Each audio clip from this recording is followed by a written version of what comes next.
Gafa TV, tu canal online, presenta pensamiento crítico, pluralidad de voces, miradas, oídos y verdades desde la cotidianidad, la academia, la política, la economía, la sociedad y la cultura para construir conceptos y propuestas transversales e incluyentes. Sean bienvenidos a Pensamiento Crítico. Amigos de Gafa TV Ecuador, tengan ustedes muy buenas noches. Gracias, una nueva semana empezamos aquí en Pensamiento Crítico, el programa de entrevistas de Gafa TV Ecuador. Estamos como todos los días de 6 a 7 de la noche, de 18 a 19 horas, como se diría normalmente. Les recordamos que este programa llega gracias al auspicio de Navidad Angelical, Navidad en amor, Navidad en salud y unión familiar. Este año queremos compartir con ustedes nuestros deseos de paz y salud para todos sus hogares. Si bien es cierto que las circunstancias han sido distintas, este año queremos animarlos a mantener la fe y a dar un paso al amor angelical. En Mundo de Maravillas encontrarás artículos que alegrarán cada rincón de tu hogar, con colores y tendencias de moda de elegancia y distinción. Los colores dan un aire de esperanza y paz en nuestros hogares. Así el verde lima te invita a recordar que la esperanza permanente está. El rosa pálido evoca a la inocencia, al amor, a la entrega y a la generosidad. El rojo que nos permite ver el calor y la pasión en nuestro hogar. Y si vestimos a nuestra casa de blanco, estaremos atrayendo mucha paz y humildad. El azul, en cambio, nos mostrará profundidad y orden de lo sagrado. Que estos momentos se transformen en mucha luz para todos ustedes. Estamos esperándolos con los brazos abiertos para recibirlos con todas las medidas de bioseguridad y con la alegría de volvernos a encontrar nuevamente. Los esperamos. Estamos atendiendo de lunes a sábado de 9 a 18 horas y los domingos de 10 a 17 horas en todos nuestros locales ubicados en el centro histórico, en la subida al centro comercial El Bosque y en el Valle de los Chillos en la Plaza París. Será un gusto vernos nuevamente. Gracias por ser parte de nuestra felicidad. Señoras y señores, buenas noches, bienvenidos a Pensamiento Crítico de Gafa TV Ecuador. Esta noche de lunes 12 de octubre del 2020, vamos a conversar de un tema importante. Vamos a hablar sobre la banca, sobre los créditos, sobre los intereses, sobre las multas y toda esa cosa que a la gente le preocupa, le interesa y quiere algún tipo de ideas para poder comprender cómo funciona y también cómo poder actuar frente a la situación que estamos viviendo. Para lo cual saludamos cordialmente al ingeniero Patricio Chanabá Paredes. Él es director ejecutivo de la Asociación de Instituciones de Microfinanzas, ASOMIF. Patricio, mucho gusto, buenas tardes, muy amable por atender esta llamada, este pedido de entrevista. Para comenzar, tras saludarle, quisiera saber qué es esta asociación, porque les cuento muy sincera, muy en confianza, un poquito ignorante, yo no conozco de esta asociación. Patricio, buenas tardes, mucho gusto. Buenas tardes, Fernando, buenas tardes, Galo, a sus oyentes, unos saludos cordiales. Sí, a ver, gracias por la invitación también a ustedes a la ASOMIF. La ASOMIF es un gremio relativamente joven en el país. Cerca de 3 años se decidió crear esta asociación que reúne a los bancos privados especializados en microfinanzas. Aquí están aglomerados Banco Solidario, Vision Fund, Banco Desarrollo, Banco Finca, Banco de Miro, además de otras ONGs que también se dedican a la actividad, pero básicamente fue creado con el objeto de promover la inclusión financiera en el Ecuador. Fernando, el Ecuador lamentablemente en los rankings regionales se encuentra entre los últimos puestos de inclusión financiera de las personas a un sistema financiero. Hay más de 6 millones, probablemente mucho más, si tomamos en cuenta las últimas encuestas del INE, de personas en edad de trabajar que no tienen acceso a los servicios financieros formales en el país. Entonces, esta asociación lo que trató es de crear este aglomerado de bancos especializados en la materia para incidir, para profundizar, para proponer a las autoridades correspondientes políticas públicas, normativas, regulación que promueva la inclusión financiera de las personas. Ya vamos a conversar un poquito más, pero los efectos de no tener servicios formales, una gran parte de la población, es una de las razones por las cuales se genera mayor pobreza y no se puede salir del subdesarrollo. ¿Podríamos decir, Patricio, que esta asociación es la hermana menor de la Asociación de Bancos Privados del país? Bueno, no somos hermanos menores ni mayores, somos un gremio que es del mismo sector bancario. Tenemos muy buenas relaciones con Asobanca, que tiene ya mucha historia en el país y que reúne a la mayoría de bancos privados del Ecuador. Pero cada uno, digamos, tenemos nuestro ámbito, ¿no? ASOMIP se distingue de alguna manera por representar intereses particulares del sector de las microfinanzas. Particulares hablando del sector, pero finalmente sus propuestas tienen un alcance para todo el sistema financiero. Así lo hemos hecho en muchas propuestas que hemos entregado a las autoridades de la Junta Monetaria, del Banco Central o de las superintendencias, para que estas mejoras en la política pública sean un beneficio para todo el sector. Así que pueden entrar ahí perfectamente las cooperativas, los bancos, pero nuestro alcance es sistémico, digamos, con una visión global y representamos a un sector particular. Pero en todo caso, ustedes, esta banca de microfinanzas, tienen más cercanía, más identificación con sectores de medianos y pequeños emprendedores. Sí, totalmente. Prácticamente los 5 bancos, el total de su cartera está dedicada al microcrédito. El microcrédito es el crédito que se da a las personas de menores recursos que no tienen un trabajo formal, que viven en el emprendimiento diario, que tienen una cantidad de actividades microproductivas, la tienda, la mecánica, la floristería, el bazar de la esquina. Ese es el segmento que atienden estos bancos de microfinanzas. Hoy por hoy están sobre los 900,000 clientes en conjunto con los 5 bancos. Si uno toma en cuenta la familia promedio del Ecuador, que son 4 personas, 4 por 9 son como 3.600.000 personas que están atendidas por estos 5 bancos. Los microempresarios lo hacen en el núcleo familiar y por eso es lo que hago esta comparación con la familia tipo del Ecuador. Y su cartera de créditos entre microcrédito y consumo, que es una parte que tiene también y que ayudan a este sector, fácilmente está sobre los $1.000 millones entre los 5 bancos.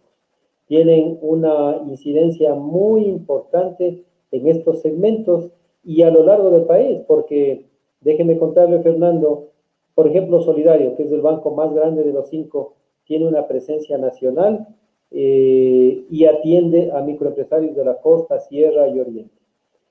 Banco de Niro, que está ubicado en Guayaquil, tiene unas agencias en algunas partes del país, pocas, pero está centrado en Guayaquil y su matriz está en la isla Trinitaria, que es uno de los sectores más deprimidos de Guayaquil y en donde atiende a esta inmensa población que hace emprendimiento. Banco Finca está más en la parte central del país, igual con ese mismo segmento. Banco Vision Fund está ubicado en Ibarra y tiene el sector norte del país la atención a estos segmentos de menores ingresos.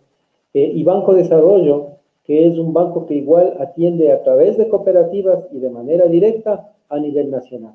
Así que son 5 bancos, el número tal vez no suena mucho, pero en su alcance y profundización de los servicios financieros en el país tiene una gran incidencia.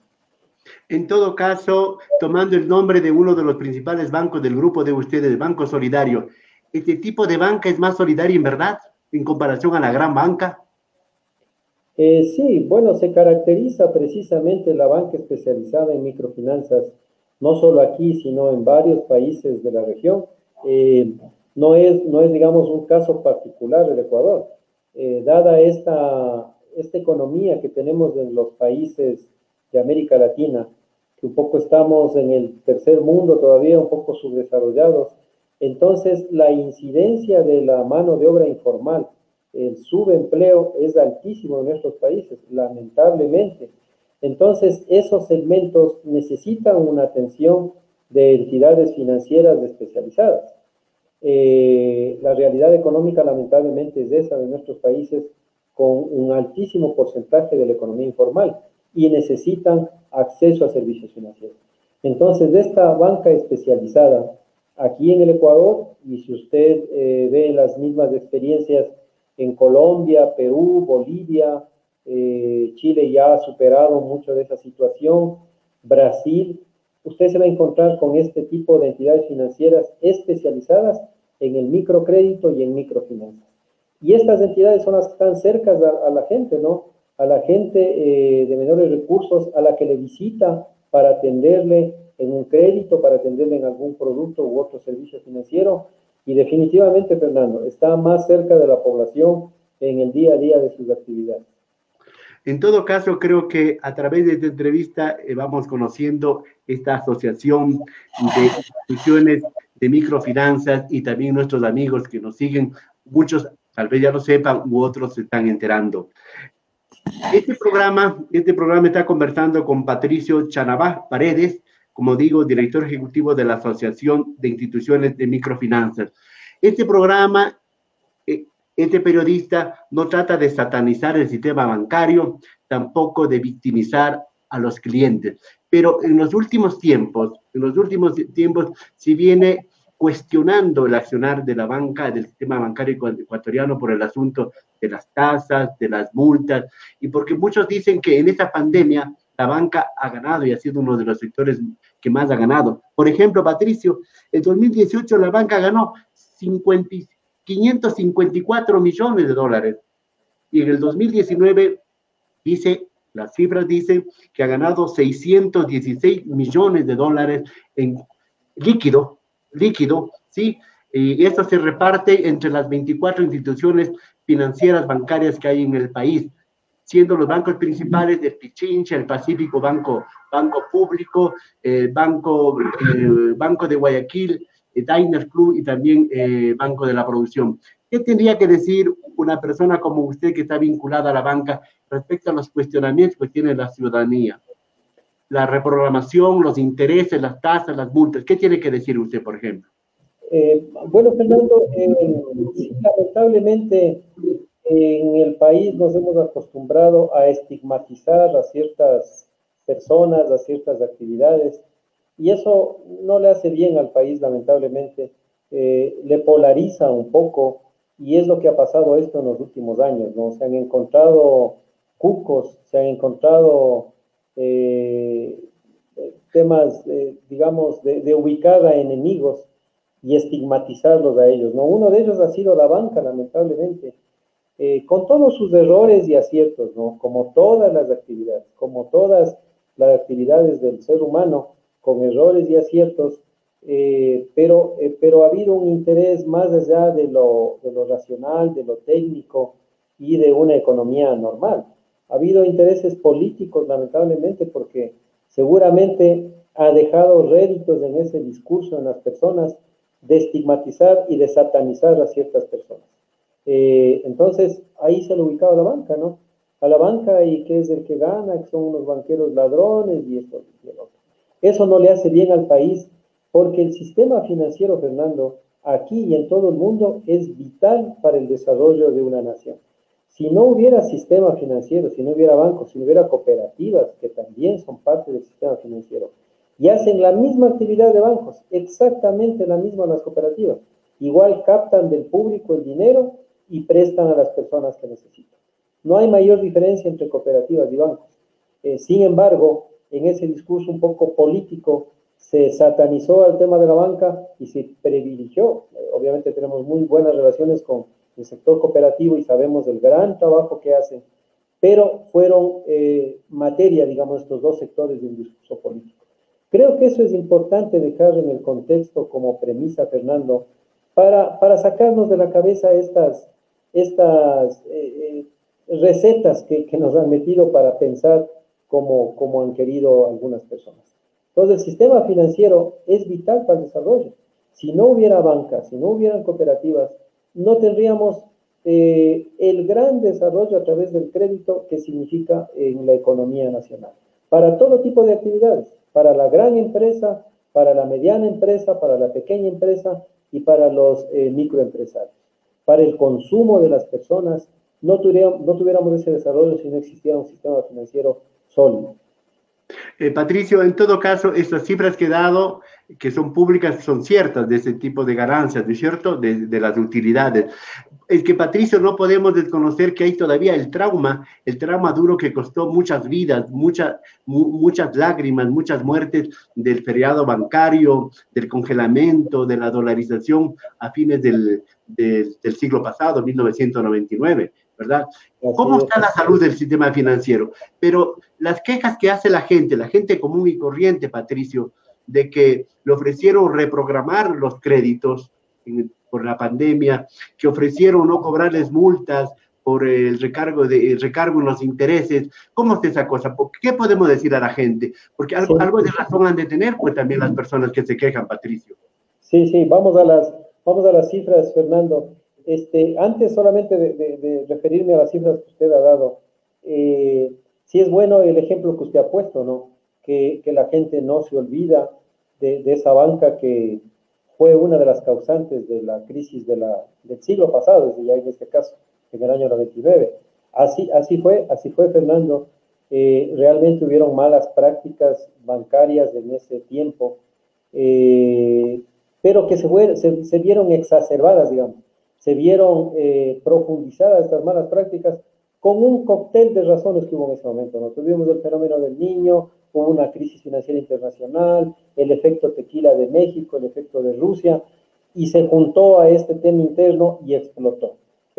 Pero lo que es importante con ese ejemplo, Fernando, que usted pone, es que en esa crisis se cayeron todos los malos banqueros, digamos.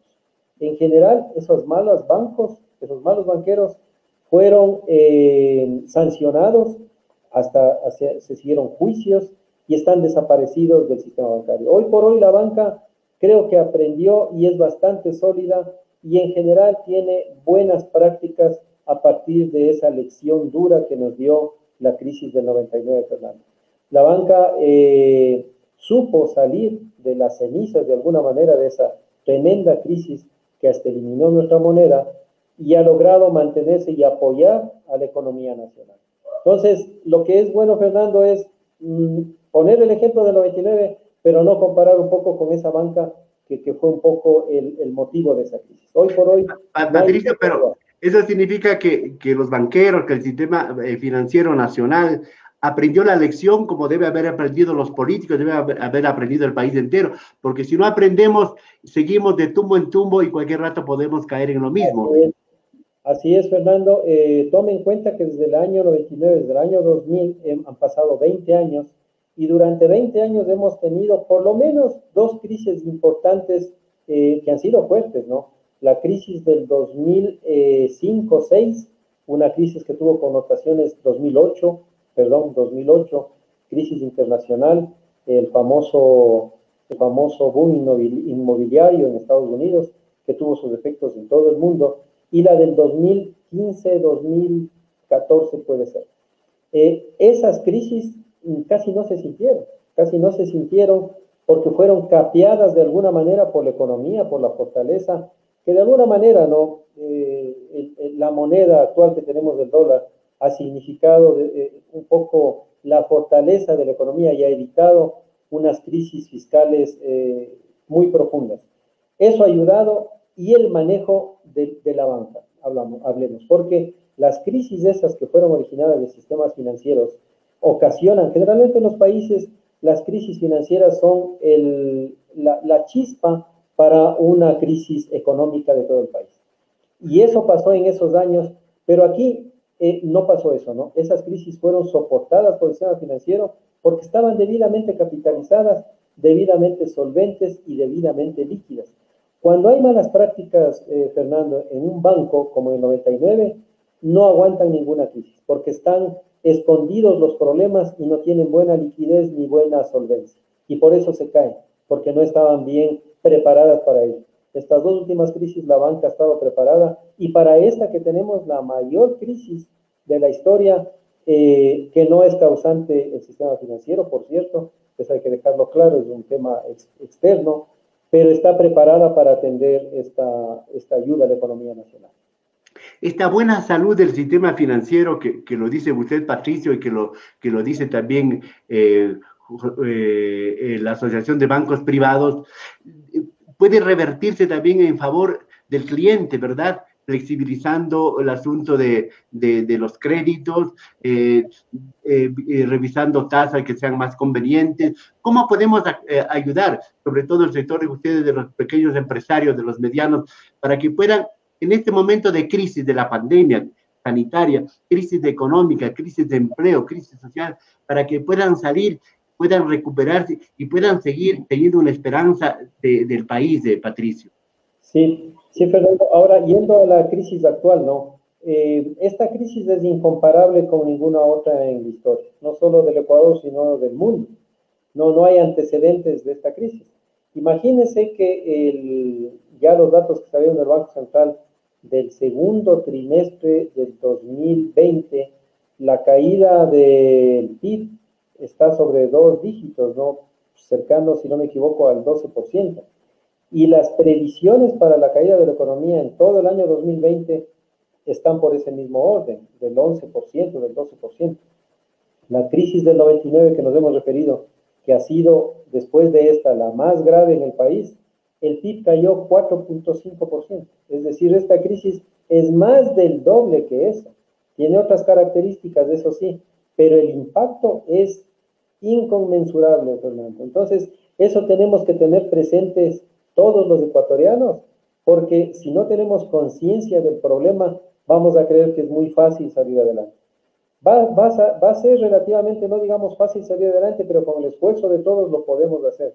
Pero hay que tener conciencia que esta caída es histórica, es impresionante, Fernando. Y dentro de esa caída de la economía está un sector que es el sistema financiero. Esos datos que usted daba de las ganancias, Fernando, sí, probablemente es así, pero comparar en números y no en porcentajes es un error. Porque sí, podemos decir 1.000 millones, 2.000 millones, pero la comparación hay que hacerle en porcentajes para que sea comparable. Y con el patrimonio, comparando con el patrimonio. Por ejemplo, con el patrimonio, que es lo que se denomina la rentabilidad patrimonial, el ROE. Esa es una medida técnica para poder comparar. Y si uno coge, Fernando, la rentabilidad sobre el patrimonio de los países de la región de América Latina, el Ecuador está entre el penúltimo lugar. Solamente está bajo El Salvador y Costa Rica, me parece. Y luego todos los demás países tienen una rentabilidad mucho más alta que el Ecuador. El Ecuador en el 2018 y en el 2019 casi seguro que está lo mismo. Ese ROE está alrededor del 10-12%. Esa es la rentabilidad que tiene el Ecuador. Cuando en otros países está sobre el 30, sobre el 20%, Bolivia inclusive presentó, creo, sobre el 40%. Esa es la rentabilidad que se debe comparar. No por eso vamos a decir que la banca ecuatoriana pierde. Y es importante que un banco gane, sea sostenible, un banco, una cooperativa. Porque cuando no gana un banco, una cooperativa, están en riesgo los recursos de los depositantes.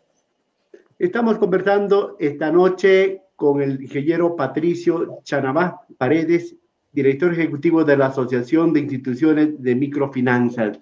¿Qué podemos decir rápidamente a los clientes, a los usuarios de la banca que están preocupados por sus créditos, que no pueden financiarlo, que están preocupados por los intereses que están acumulados, por las moras? Brevemente, ¿qué podemos decirles a ellos? ¿Darle alguna salida, alguna alternativa para que puedan seguir trabajando, Patricio? Sí, bueno, la Junta Monetaria sacó la resolución 569 en marzo de este año, justo cuando iniciábamos con el tema del confinamiento en el país, una resolución que daba esta posibilidad de diferir las deudas de todos los clientes del sistema financiero, cooperativas y bancos. Salió esa resolución y todo el sistema financiero difirió las deudas de todos los clientes, ¿no? Por lo menos difirió en 60 días. Eso en términos de todo el sistema. Algunas entidades han diferido en mucho más tiempo, hasta 90 días, o han vuelto a diferir a las personas que tuvieron un primer diferimiento por 60 o 90 días, lo han vuelto a hacer por otros 60 días adicionales. Eso es lo que ha aplicado el sistema financiero para dar alivio financiero a los deudores. Pero lo que hay que tener en cuenta algo, Fernando, es que no todas las actividades han tenido el mismo impacto, ¿no? Hay actividades que se han mantenido estables, hay actividades que han seguido caminando o mejor aún, hay actividades que han ganado. La mayoría son las que han perdido, claro que sí, pero hay actividades que han ganado. No todos han perdido el trabajo, mucha gente ha seguido trabajando o se le han reducido un poco los sueldos. Entonces, estas actividades de diferimiento que ha hecho la banca no podía hacer, digamos, de una manera generalizada sin hacer un análisis de los casos de las diferentes personas. Entonces, ahí ha venido el sistema financiero, bancos y cooperativas, evaluando cada sector, cada grupo de clientes, cada cliente, para ver cómo va acoplándose a una nueva tabla de pagos. Porque el solamente diferir, dejarle botada, digamos, de alguna manera así la cartera por 3 meses, 9 meses, 6 meses, es irresponsable para una entidad financiera, porque si no cobra en ese tiempo, no puede devolverle el depósito a los clientes. Y los clientes en esta crisis, Fernando, ha estado muy inquieto por sus recursos, porque con el confinamiento, cuando todos nos hemos tenido que quedar dentro de las casas, lo que necesitaba la gente es el efectivo, y empezó a sacar mucho dinero de sus depósitos. Imagínense. Sí, Patricio, sí, gracias. Hay otras inquietudes de la gente, por ejemplo, dice, ¿por qué es más fácil conseguir un crédito en la banca, en la cooperativa, en el sistema financiero en general, para consumo y no para emprendimientos? ¿Cuál es el problema, Patricio? A ver si le explicamos a la gente brevemente. A ver, consumo puede ser relativamente más fácil, en efecto, porque el crédito de consumo se da... Más fácil y con tasas menores. Con tasas menores, como así es en la mayoría de países, ¿no? La tasa de consumo es menor, que ya vamos a hablar del microcrédito, es menor que el microcrédito. ¿Por qué es más fácil? Porque el consumo se da a las personas asalariadas, a las que tienen un trabajo fijo. Esa es una de las condiciones normativas, inclusive, para dar un crédito de consumo. Entonces, cuando usted se acerca a una cooperativa, a un banco, y hace el trámite para otorgar el crédito, lo que le piden entre los requisitos es el tiempo de trabajo y en dónde trabaja. La entidad financiera hace sus verificaciones y confirma que tiene el trabajo. Y le hace un análisis de la capacidad de pago y determina que es posible que puede pagar un monto X de lo que le queda de su sueldo. Entonces, simplemente lo que hace es apalancarse en el sueldo que recibe la persona y que con esa diferencia que le queda después de sus gastos puede pagar. Entonces, un crédito de consumo, básicamente entre los requisitos está su estabilidad laboral, el tiempo que trabaja y alguna otra información. Es una garantía, es una garantía de reembolso, ¿no es cierto? Claro. En todo caso también hay preocupación. La gente dice, ¿por qué en un país dolarizado las tasas son un poco altas y eso provoca que la gente que no tiene acceso a la banca formal, vaya donde los chulqueros? Exactamente, Fernando. Así es. Le decía yo al inicio que uno de los costos de no tener acceso a servicios financieros formales es una de las causas del subdesarrollo. Y esta inmensa cantidad de personas que no tiene ese acceso, simplemente si quiere un crédito, recurre a las garras del chulquero, del usurero. Eso en el país lamentablemente se vive día a día por esta imposibilidad de acceder a un servicio financiero formal. ¿Por qué las tasas del microcrédito son más altas? Le agradezco por la pregunta, Fernando, porque me ha permitido explicar, ojalá de una manera más ejemplificada y coloquial, por qué es un poco más altas las tasas de interés. ¿Y por qué se demora más? Porque, como decía, en consumo Tiene un empleo, da unos requisitos, comprueba eso y pare de contar, se puede dar el crédito. El microcrédito se atiende a personas que no tienen empleo, obviamente, son subempleadas y viven de su emprendimiento diario. No tienen empleo, no tienen información crediticia, un historial crediticio, lo que es el buró de información, no tiene garantías. ¿Por qué? Porque son personas... No son sujetos de crédito en buen romance, ¿no? No son sujetos de crédito, no tienen garantes personales, no tienen instrumentos que poner en garantía para la entidad. Entonces, ¿qué es lo que hace la entidad financiera especializada? Llámese banco o cooperativa. Estos bancos de la SOMIP tienen esquemas especializados para atender a estas personas. Entonces, le visitan a su lugar de trabajo, a la tienda, a la mecánica, al bazar. No una vez, varias veces, para ver cuánto vende diariamente, cuánto tiene de ingresos mensuales y cuánto tiene de gastos mensuales. Lamentablemente, la cultura financiera en los sectores de la población en general es muy baja en el Ecuador. Imagínate en estos sectores de menores ingresos y de menor capacidad educativa a veces. Entonces, la cultura financiera nos hace que seamos desordenados. No tenemos ordenado cuánto ingresamos, no anotamos los ingresos, cuánto ganamos en cada producto que vendemos, en la cola, en la wiki, y cuánto gastamos.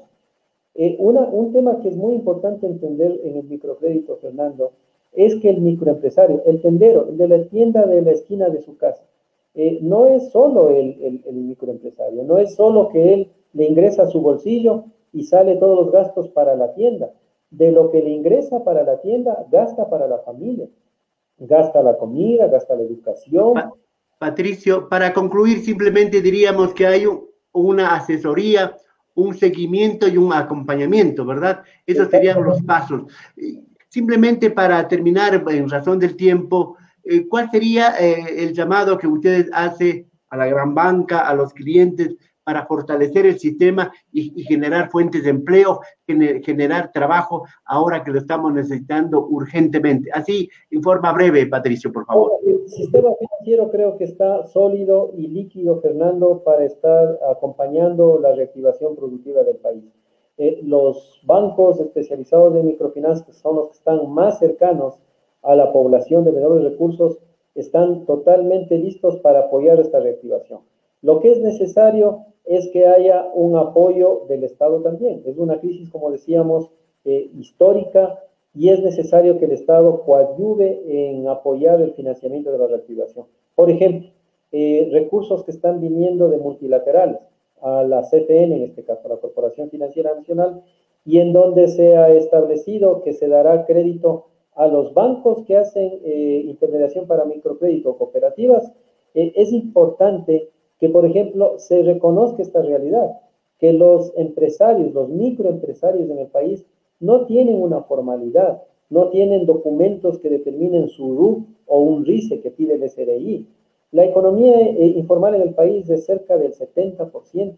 Entonces, si pone, por ejemplo, la CFN, limitaciones como que no le puede dar recursos a un banco de microfinanzas para que dé a sus clientes empresarios si no tiene RUC o no tiene RICE, es simplemente no apoyar a la reactivación.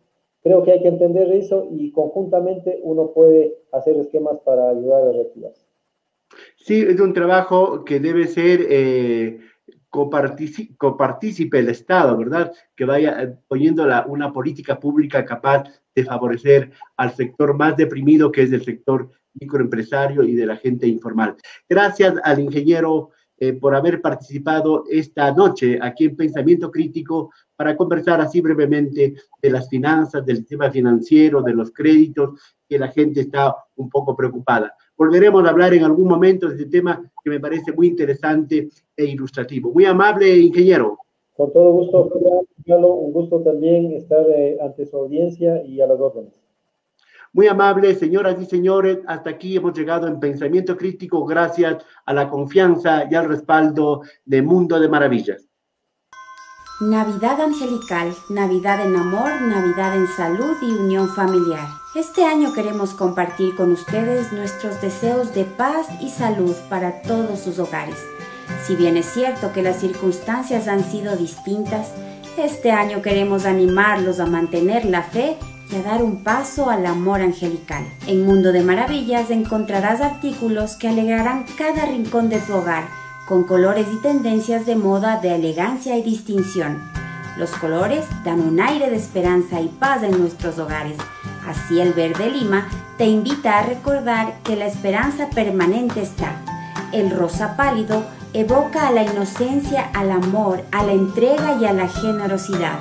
El rojo que nos permite ver el calor y la pasión en nuestro hogar. Y si vestimos a nuestra casa de blanco, estaremos atrayendo mucha paz y humildad. El azul, en cambio, nos mostrará profundidad y orden de lo sagrado. Que estos momentos se transformen en mucha luz para todos ustedes. Estamos esperándolos con los brazos abiertos para recibirlos con todas las medidas de bioseguridad y con la alegría de volvernos a encontrar nuevamente. Los esperamos. Estamos atendiendo de lunes a sábado de 9 a 18 horas y los domingos de 10 a 17 horas en todos nuestros locales ubicados en el centro histórico, en la subida al centro comercial El Bosque y en el Valle de los Chillos en la Plaza París. Será un gusto vernos nuevamente. Gracias por ser parte de nuestra felicidad. Señoras y señores, nos volveremos a ver el día de mañana a las 18 horas para seguir hablando de los temas más importantes y lo que más nos interesa. Compartir, reflexionar, opinar y sacar importantes conclusiones con los comentarios de nuestros invitados. Señoras y señores, hasta la próxima.